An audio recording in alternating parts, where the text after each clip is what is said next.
Olá! Hoje a gente vai mergulhar num conceito que, olha, pode transformar a nossa maneira de enxergar o racismo.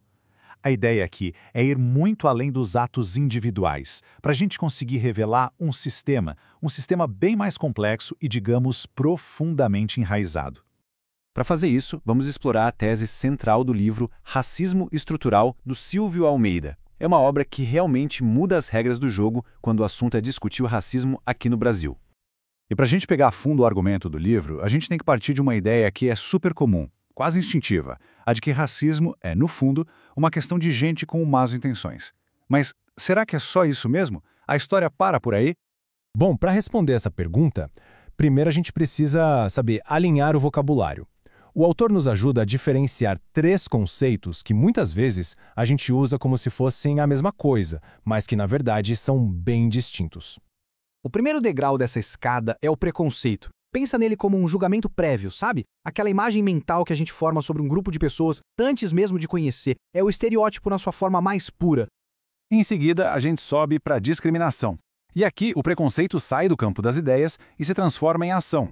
É quando alguém usa o seu poder, seja um gerente, um policial, um legislador, para tratar pessoas de forma diferente por causa daquele estereótipo. O resultado? Vantagens para uns e desvantagens para outros. E aí a gente chega no ponto crucial.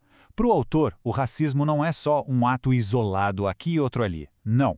É um processo sistemático. É uma forma de discriminação que se organiza, que se repete, que segue um padrão.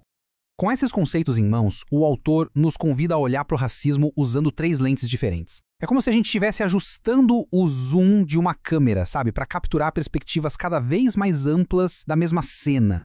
Com o zoom bem fechado, a gente tem a visão mais comum e talvez a mais confortável. O racismo como uma falha moral de uma pessoa. É aquela ideia da massa podre no cesto. Sabe, o problema é o indivíduo, não o cesto. Mas será que essa visão individualista dá conta de tudo? Ela consegue explicar por que certas desigualdades raciais continuam existindo geração após geração? Será que o problema é só um monte de maçãs podres? Agora, vamos afastar um pouco o zoom. Aí a gente chega na perspectiva institucional. Aqui, o racismo não depende da intenção de uma pessoa ser boa ou má. Ele é o resultado do funcionamento normal, do dia a dia, das nossas instituições.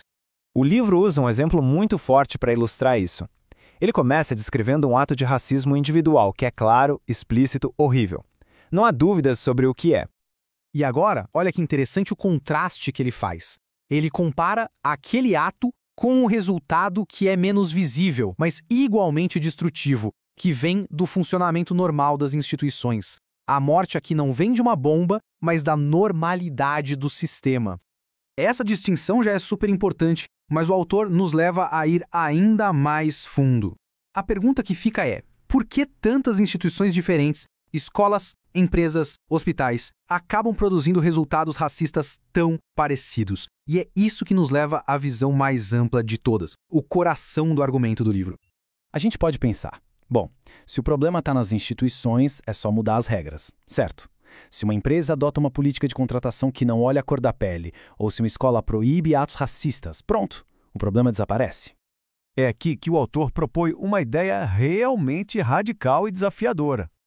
Ele argumenta que as instituições são racistas não necessariamente por causa de um defeito interno, de uma regra específica, Mas porque elas estão operando dentro de uma sociedade que, na sua base, já é racista. A instituição, no fim das contas, acaba sendo um reflexo da estrutura que a cerca. E essa citação ilustra de forma brilhante o argumento central. O racismo não é um bug no sistema. Ele é uma característica do funcionamento normal desse sistema.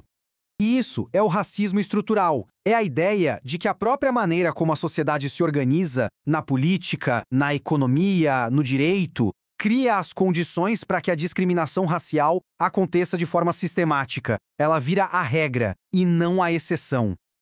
Ok, mas se a estrutura é tão evidente, por que a gente não vê isso toda hora?